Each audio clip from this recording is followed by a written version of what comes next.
दरम्यान ठाकरेंची ही शेवटची निवडणूक असल्याचं वक्तव्य केलंय रावसाहेब दानवे यांनी।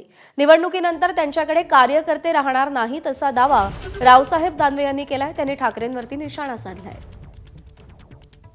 मागच्या निवडणुकीचा मी साक्षीदार आहे।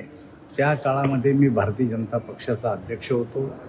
एकत्र सरकार चालवत असल्यामुळे आमच्या नेतृत्वाने निर्णय केला की महापालिका गेले अनेक वर्ष त्यांच्याकडे आहे आणि आपण एकत्र सरकार चालवतो तेव्हा त्यांच्याकडे ती महापालिका राहू द्याव आणि म्हणून ती महापालिका त्यांच्याकडे ठेवल्या गेली नसता मागच्याच काळात महापालिका ही भारतीय जनता पक्षाच्या ताब्यात आली होती आणि आता ही निवडणूक ही त्यांची शेवटची निवडणूक आहे। या निवडणुकीनंतर त्यांच्याजवळ असलेले कार्यकर्ते हे आपल्या आपल्या सोयीने दुसऱ्या पक्षात जातील। तो पक्ष आता शेवटची निवडणूक लढतोय।